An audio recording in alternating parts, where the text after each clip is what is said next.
Boxing Truth here. I had to talk about a little about Gennady Triple G Golovkin and what can we expect in 2016 for the Kazakh fighter.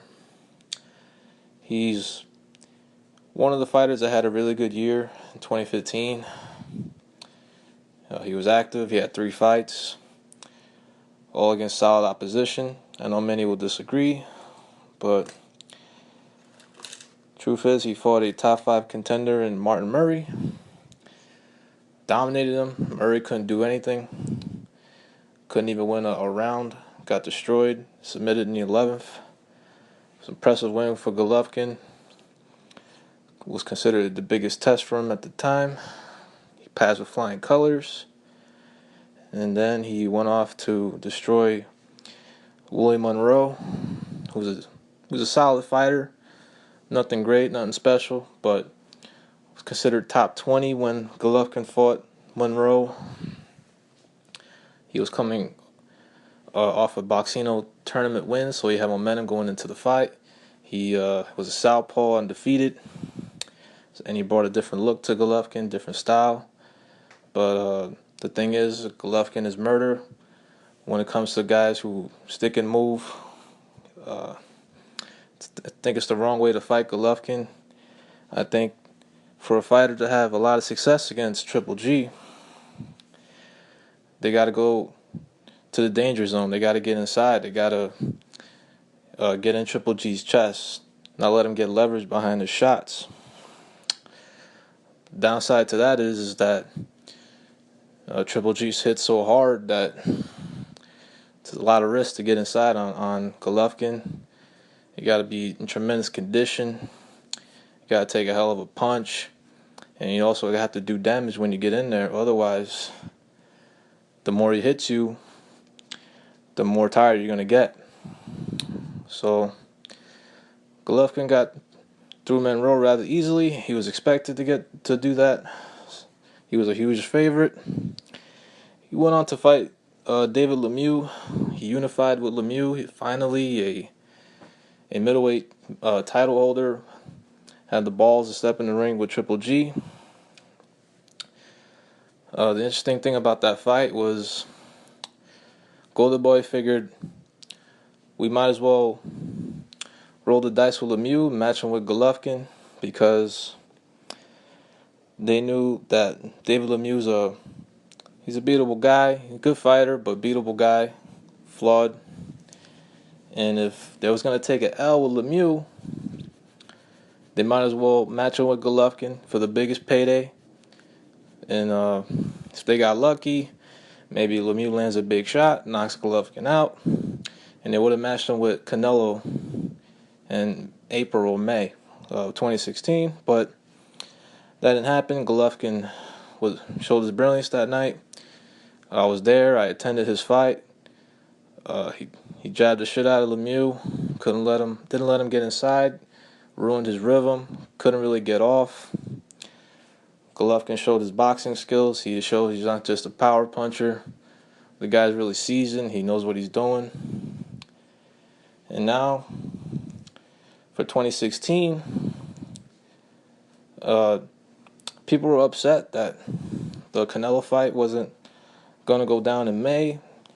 Not me. I expected that. I knew the WBC wasn't going to strip Canelo.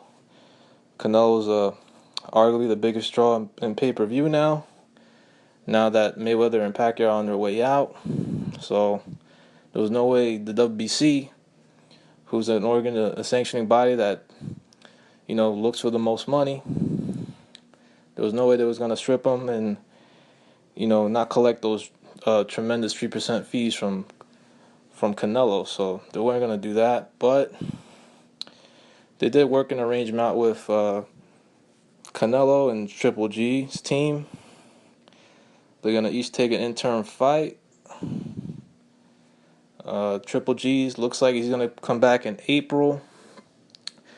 There's some names being mentioned. Right now, the only really name that's really logical and looks like that could happen, possibly will happen, is Toriano Johnson. He's the #1 contender for the IBF belt. Uh, that would be the smart move for Golovkin's team to fight Tariano Johnson. He's a mandatory. Might as well get him out the way because the IBF mandates their mandatories every 9 months. Might as well get rid of that mandatory. Toriano's a good fighter, but he brings a different look too. So I'm interested to see what he can do with Golovkin. He comes inside. He's aggressive, throws a lot of punches. Not great power. He likes to smother his opponent's punches. So it's gonna be interesting to see how Golovkin deals with that type of style. But of course, Golovkin will be the favorite. No one's really expecting Toriano to pull it off. He's a good fighter, but I don't think he has enough firepower, and I don't think his chin is good enough to last with Golovkin. Now, Golovkin's situation with Canelo, skeptical that fight's going to happen in September. Pretty sure Golden Boy knows that Canelo has no chance against Golovkin. They don't want to risk that L. Canelo is a young guy. It'll be it'll be a big fight. It'll be a super fight if Canelo were to fight Golovkin, but it'll be like the most one-sided super fight like since probably Lewis Tyson, because other than Canelo's fans, nobody really believes Canelo can defeat Golovkin. He beat Cotto. It was a good win for him. He finally got that big win in his career, but I was disappointed in Canelo's performance. He clearly won the fight, but I was surprised he couldn't knock out Cotto. He was much bigger than him. He outweighed him by at least 15 to 20 pounds. Looked too careful in there. He was too conservative. Didn't throw enough punches. He was just a stronger guy. He landed the better shots. That's why he won the fight. But he didn't show me that he can beat Golovkin. He wasn't aggressive enough. He didn't throw enough punches. He needs to. I don't know. He doesn't seem like to train as hard in the gym. I've seen him, in video training. He just takes a lot of breaks on the heavy bag, throws a combination and takes a break. He needs to work a little harder than that. It's shown in his fights. He's slowed down and has some stamina issues. That's something you cannot have against Golovkin. Golovkin's a supreme condition. He's a supreme athlete with special type of punching power. If I'm Golden Boy, I wouldn't make that fight. But the thing is, Canelo could bounce back. He's young, and most likely, if Golovkin beats him, and like most expect him to do, he'll possibly move up in weight, and Canelo could bounce back in the middleweight division. Maybe it'll be his time in the future.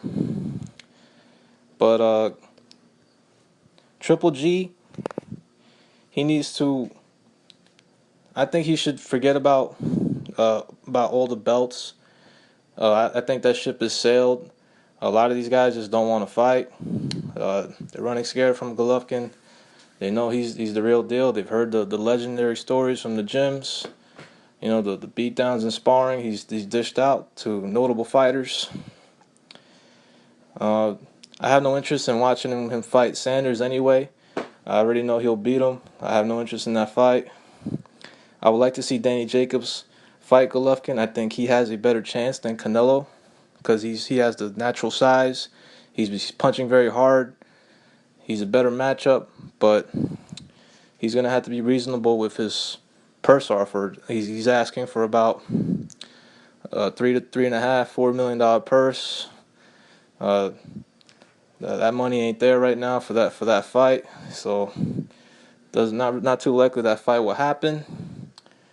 But if Golovkin can't get the Canelo fight, he's gonna be in a tough position. No idea what he'll do if he can't get that fight. Sanders don't want the fight. He's pretty much admitted he ain't ready. Jacobs is pricing himself out.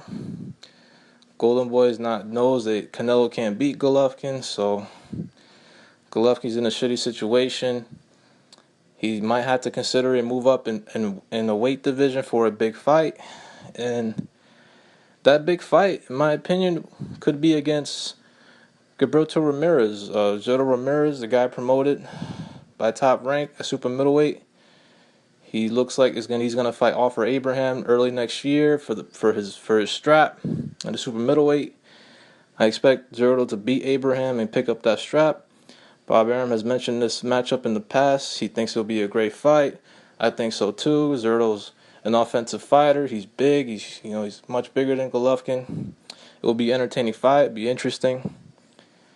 But we'll see what happens with Golovkin. My dream fight for Golovkin will be Sergey Kovalev one day. I know it's unlikely that fight will ever happen. They said to the media that they're friends. They will never fight. But I think that would be my dream. That would be my dream fight, to watch Triple G versus Sergey Kovalev. So we'll see what happens with Triple G.